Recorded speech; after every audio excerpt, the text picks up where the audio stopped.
Pagpasok mo sa kulungan, doon mo mararamdaman ang tunay na meaning ng welcome to reality. Yung dating siga sa barangay, dating may motor na maingay, dating laging nakasando na Robin Padilla kung maglakad, pagdating sa loob, biglang nagiging basang sisiw. Unang gabi pa lang ramdam mo na, iba ang amoy, iba ang init, iba ang tinginan. May umuubo, may humihilik, may nagdadasal, may umiiyak ng patago, may nagkwekwento na parang normal na lang lahat, at may isang bagong pasok na nakatitig sa kisame. Iniisip, bakit ba ako nagpadala sa init ng ulo? Mga bossing sa labas, isang segundo lang ang yabang. Isang suntok, isang tulak, isang maling hawak ng kutsilyo, isang maling desisyon habang lasing. Pero sa loob, yung isang segundo mong kabobohan, pwedeng maging taon ng pagsisisi.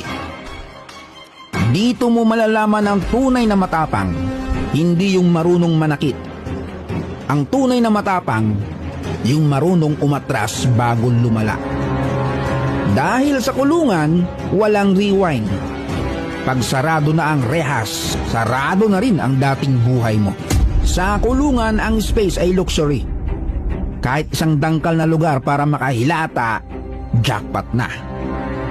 May nakaupo habang natutulog, may nakapagkit na sa pader, may nakatiklop, may nakasabit ang pa sa kung saan saan, at dahil siksikan, lahat nararamdaman mo.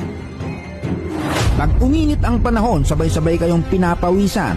Pag may isang may ubo, lahat kayo may concert ng plema. Pag may isang may bad breath, buong selda damay sa sermon ng hininga niya. Dito mo maiisip, Lord, sana pala nagtrabaho na lang ako ng maayos. Sana pala, hindi ko na pinatulan. Sana pala, hindi ako nagpaangas sa tropa. At yan ang brutal na katotohanan. Ang kulungan, hindi lang nakakulong ang katawan, kinukulong din ang dignidad mo. Pagdating sa pagkain, simple lang. Kanin, ulam, minsan sabaw, minsan gulay, minsan laman na parang nahihiya magpakita. At doon mo mararamdaman yung dating kalayaan na hindi mo pinapansin. Sa labas, ordinaryo lang yon. Sa loob, kayamanan na. Dahil sa kulungan, hindi lang pagkain ang kulang, kulang din ang yakap, kulang ang tawanan ng pamilya, kulang ang normal na buhay. At doon pumapasok yung kirot. Kasi minsan ang pinakamabigat sa kulungan, hindi yung rehas, kundi yung alaala ng mga taong nasaktan mo at mga taong naghihintay sa'yo kahit hindi ka na sigurado kung kailan ka makakalaya. Maraming pumapasok sa kulungan, nadala pa rin ang dating yabang. Yung akala nila, dahil kinakatakutan sila sa barangay, automatic, boss na sila sa loob. Mali. Sa loob may sariling sistema. May rules na hindi nakasulat sa pader, pero ramdam mo agad. May respeto na kailangan mong matutunan bago ka pa matulog ng matiwasay. Dito hindi sapat ang malakas ang boses, hindi sapat ang malaki ang braso, hindi sapat ang kwento mong kilala ako sa amin. Kasi sa loob may kwento, lahat may pinanggalingan, lahat may pinagdadaanan. At minsan, yung pinakatahimik pa ang pinakadelikado. Yung hindi nagsasalita. Hindi ibig sabihin mahina. Baka pagod na lang siyang patunayan na matigas siya. Kaya ang pinakaunang lesson sa kulungan, matutong tumahimik. Sa labas, ang daming nasisira dahil sa bibig. Sa loob, mas lalo. Isang maling galawan, may kalalagyan ka. Ito ang masakit na parte. Kapag nakulong ang isang tao, hindi lang siya ang napaparusahan. Kasama ang nanay na pumipila sa visitation. Kasama ang tatay na tahimik pero durog sa loob. Kasama ang asawa na bigla nag-iisang bumubuhay sa pamilya. Kasama ang anak na nagtatanong, "Ma, kailan uuwi si Papa?" At walang madaling sagot. Kaya sa mga gumagawa ng krimen at sinasabing buhay ko to, wala kayong pakialam, mali ka. Hindi lang buhay mo ang sinisira mo, dinadamay mo yung mga taong mahal ka. Kahit minsan, sila pa yung pinakahuling taong iniisip mo bago ka gumawa ng kalokohan. Ang krimen hindi lang may biktima sa kalsada, may biktima rin sa bahay mo. Kahit ikaw ang nasa loob, sila rin ang nakakulong sa kahihiyan, gastos, lungkot at paghihintay. Sa labas, mabilis ang oras. Sa loob, iba.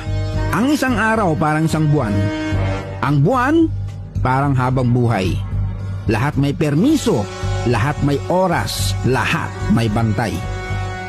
Kaya kung nasa labas ka ngayon at iniisip mong gumawa ng kalokohan dahil sa pera, galit, selos, bisyo o yabang, relax ka muna.